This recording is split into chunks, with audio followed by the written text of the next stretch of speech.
बढ़ते अगली खबर की ओर। मुरादाबाद मंडल के जनपद रामपुर के डीएम से अपने ही मुरादाबाद मंडल के कमिश्नर बने आजन्या कुमार की विदाई को रामपुर की जनता ने यादगार बनाने के लिए बारात निकाली। रामपुर के डीएम से मुरादाबाद कमिश्नर बने आजन्या कुमार की विदाई समारोह को भव्य और ऐतिहासिक बनाया गया।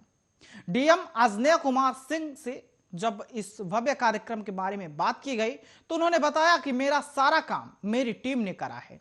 टीम एकजुट रहे, टीम आगे भी ऐसे ही काम करते रहे। बहुत सी सारी चीजों में अभी हमने शुरुआत भर की है और उसमें अभी और काम करने की जरूरत है। मैं हमेशा कहता हूं कि जब आपकी टीम अच्छा काम करती है तो आप भी बेहतर रिजल्ट देते हैं। उम्मीद करता हूं कि उसी तरह से काम करेगी। जो एकजुटता दिख रही है तो आगे भी दिखती रहेगी और लगातार हम लोग जो शासन के मापदंड है, शासन के निर्देश हैं, उसके अनुरूप काम करते हुए उसे एक बेहतर दिशा में ले जाकर सकेंगे और फर्क है वो दिखाई देगा। उन्होंने कहा कि मैं ये उम्मीद करूंगा।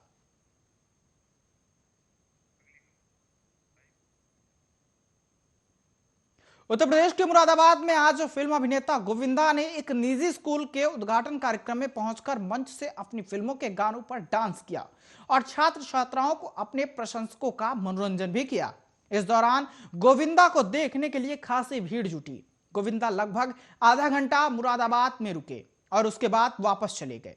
गोविंदा ने बच्चों से पढ़ लिख कर अपने माता पिता की सेवा करने को कहा। इस दौरान गोविंदा के मंच पर सपा के 2 विधायक और बीजेपी के मेयर भी एक साथ दिखाई दिए।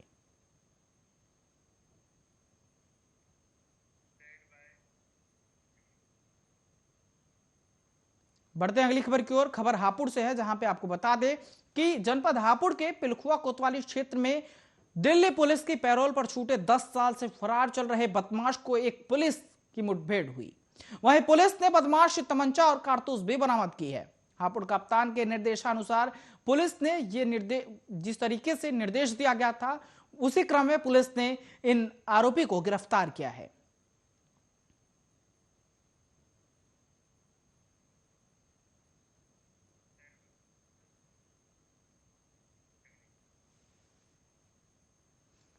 बढ़ते अगली खबर की ओर। दिल्ली के मुख्यमंत्री अरविंद केजरीवाल ने बड़ा ऐलान करते हुए कहा है कि राष्ट्रीय राजधानी का अब अपना अलग शिक्षा बोर्ड होगा।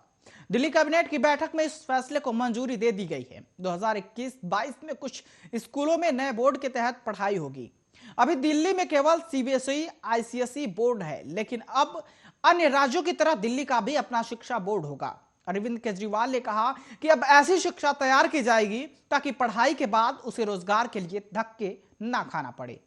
अरविंद केजरीवाल ने इसका ऐलान करते हुए कहा कि आज हम लोगों ने दिल्ली की कैबिनेट में Delhi board of school education के गठन को मंजूरी दी है। यह कोई मामूली शिक्षा बोर्ड नहीं है। यह शिक्षा बोर्ड बनाने के लिए इसकी जरूरी पड़ी क्योंकि पिछले 6 साल में उन्होंने कहा कि हमने दिल्ली के बजट का करीब 25% हर वर्ष शिक्षा पर खर्च किया।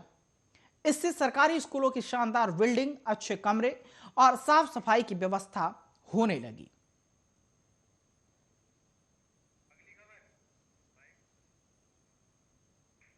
यूपी जल निगम में पिछले 5 महीने से कर्मचारियों को वेतन नहीं दिया गया है। वेतन ही नहीं, रिटायर हुए कर्मचारियों को पिछले 5 महीने से पेंशन नहीं दी जा रही है। ऐसे में जल निगम के कर्मचारी काफी परेशान हैं। यूपी में पिछले 15 दिनों से जल निगम के कर्मचारी वेतन के लिए धरना प्रदर्शन कर रहे हैं, लेकिन कोई सुनवाई नहीं होती दिखाई दे रही है। 6वां महीना लग चुका है, लेकिन कर्मचारियों को न वेतन दिया गया और न ही कोई पेंशन दी जा रही है। उत्तर प्रदेश जल निगम संस्थान मजदूर यूनियन के अध्यक्ष राम स्नेही यादव ने बताया कि 12 फरवरी को सभी जिलों में एक दिन का धरना दिया था और मुख्यमंत्री को भी आपको बता दें कि उन्होंने कहा कि ज्ञापन भी सौंपा गया था, लेकिन 16 फरवरी से जल निगम मुख्यालय पर लगातार धरना प्रदर्शन चल रहा है। जल निगम के एमडी साहब ने उन्होंने कहा कि हमें वार्ता के लिए बुलाया था और कहा था कि हम 1 माह के वेतन का प्रबंध कर रहे हैं, आप धरना प्रदर्शन बंद कर दें। लेकिन हमने कहा कि 6 महीने होने को है, हमें कम से कम 3 माह का वेतन दे दीजिए और हर महीने 1 महीने का वेतन मिलता रहे तो हम अपना धरना खत्म कर दें। लेकिन इस पर उन्होंने कहा कि एमडी साहब ने अयोग्यता जाहिर कर दी। इसके बाद न उन्होंने हमसे बात की और न ही हमें बुलाया गया।